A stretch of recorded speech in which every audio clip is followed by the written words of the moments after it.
YouTube and welcome to the channel Anna Bella, and today I'm going to be reviewing Doctor Who Series 12 Episode 2 Part 2 of Spyfall. Oh my goodness, wasn't it so good? It was so nice to see the Master's TARDIS. Obviously I recognised it right away, being in that upside down triangle thing with the light floating in the thing. That is from classic days.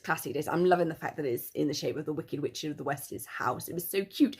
And also the time vortex changed when you flew it to black and red.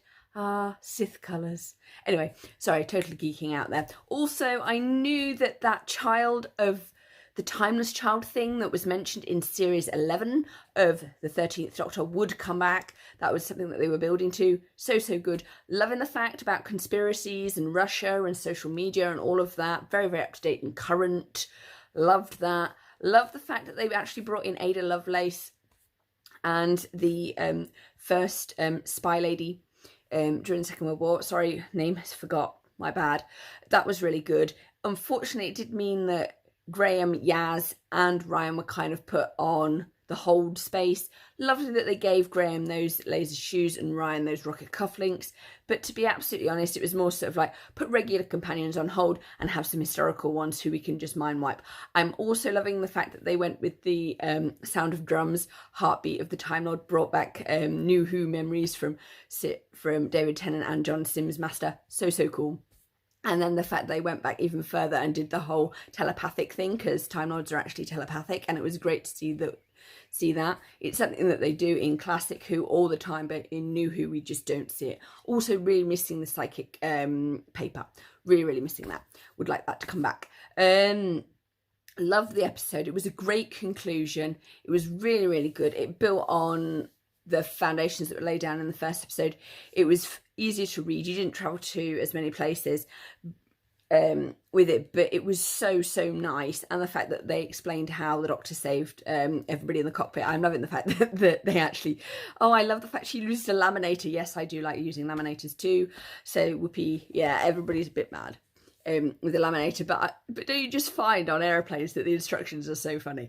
Anyway, moving on. I just really loved it. 5 out of 5 for me. I'm looking forward to the next episode, which looks like to be an evil spa, which we've seen before in Classic Who Paradise Towers. That's the 7th Doctor story with Sylvester McCoy. I'm loving the similarities. Yeah, this is what is going to happen. This is what happens in Doctor Who. Everything repeats in a reformed and recogitated way. I'm loving the fact that we had the Master and then we lost the Master. He's like being put in the naughty box jail again, only this time he's with that alien race that we know nothing about that lives in a parallel dimension. The Kashash, or whatever they were called. Who cares? We don't know anything about them. It was better than last time. Last time he had to go to Skaro. What one shouldn't laugh, really. Anyway, yeah, I really enjoyed the episode. I'm loving the 13th Doctor. I'm loving that it's getting emotional, it's getting personal. I'm loving the fact that Yaz, Graham and Ryan actually have more understanding about the Doctor now, because that was something that was missing. They're tying it in, and we're going to go wibbly wobbly timely wimey Gallifrey. I mean, yes, Gallifrey has been bombed again. I mean, there's nothing new. But it does create more emotional attachment to the Doctor. This is going to be good.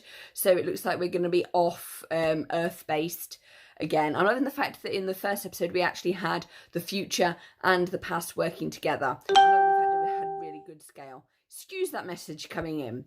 But yes, I'm giving the episode 5 out of 5. I'm loving the fact it had the Master. I'm loving the fact that it had Vox. Shut up. No more, please.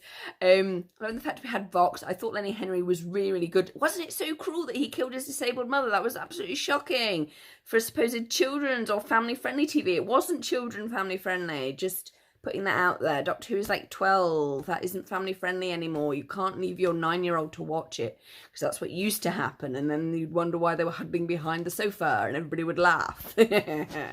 Yeah, okay, welcome to Britain. There is a bit of sadism going on there with children's minds and TV. The joys of the watershed, people. Anyway, it's on 7 o'clock on Sundays. Next episode will be on at 7 o'clock next Sunday. I'm really looking forward to it. It's a very strong start, I think. I'm loving the fact that O is now officially the Master's name. Anyway, didn't we have that weird scene where she had to kneel? Ooh, dominatrixy, slightly wrong also. And the fact that she keeps on going, I am the amazing reappearing man. I mean lady. Why do I keep doing that? Yes, but then again, it does remind you that she's been a man for so long, which is kind of good, but also kind of bad, because it's never actually allowing the 13th Doctor as a woman to actually say, I don't need to keep saying that I was a man and using male pronouns. She's still not comfortable using female pronouns, because it's so difficult to actually command authority with female pronouns if you are a lead person. It really, really is. Which is one of the reasons way back in series 11 when she was calling the TARDIS, she was like, come to daddy, I mean mummy. it just does not sound so good. And the TARDIS is also a girl. So yeah.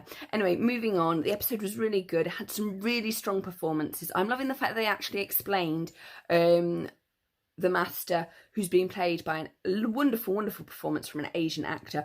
Asian, when you use Asian in the UK, it means somebody from the Indian subcontinent, so from either India, Pakistan, Bangladesh. They could also be Indian British as well.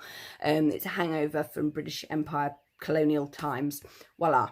But that's what it means. If you are Chinese or Japanese, we just say Chinese or Japanese. We don't call them Asian, because in our minds it means somebody from the Indian subcontinent, not somebody from China or Japan. Just clearing that up for American and international world viewers. But I love the fact that he actually used the fact that the psychic powers of the Time Lord, and the fact that the Master said, oh, I learned this at school, you were there. I use a perception filter. I'm loving the fact that they're using those, because they were used so heavily in the classic era. It was unbelievable, absolutely unbelievable how they were used, particularly between Roger Delgado's Master and John Pertwee's Doctor, who was the third Doctor. Just so you know, this is some classic Who coming through, which I absolutely adore. I adored the episode. Yes, it did mean that Graham and Yaz sort of were twiddling their thumbs for most of it, but it was really, really good. There was a photo of Alan Turing as well in there. Love it. Alan Turing reference, Ada Lovelace reference. The reason Lord Byron keeps getting referred is Lord Byron and his wife Annabella Milbank. Annabella Milbank was known as the Princess of Parallelogram. She was a highly capable mathematician. Lord Byron obviously was a great poet, and when you write poetry you have to write it to a certain beat for various stanzas, which means that you have to have a very good knowledge of understanding of syllables within words, which actually is kind of like writing code. So basically a poet and a mathematician got together. They had a baby girl who was Ada Lovelace, and Ada Lovelace basically thought up the very, very first program, and she wrote loads about what she called thinking machines and counting machines, which eventually would become computers. I'm loving the fact that they include Charles Babbage's engine there. That engine, it was the first mechanical calculator that could work out equations. Basically equations without having to use a human brain, and quicker too. That's basically, and they called it the engine. Because remember, steam power is big, so everything was to do with engines and steams and cogs and wheels and all very steampunky, but actually it was to do with working out equations and quadratic equations with this engine, which is absolutely awesome. Anyway, a bit of science in New Who. We learned things today if you didn't know them, but it was good. It was really, really, really good. I enjoyed that episode much, much more than I enjoyed part 1, which is very often the case. It was a good ending to the two-parter. 5 out of 5. Please like, comment and subscribe, and thank you for your support. This is the end of my review of Spyfall Part 2, Episode 2 of Series 12. I mean, goodness, for the 12th Doctor. Awesome performance from Jodie Whittaker. I think they are going to really start pulling the emotional side and developing that further. And that's going to be epic. Anyway, thank you for the support. Please like, comment and subscribe. Bye.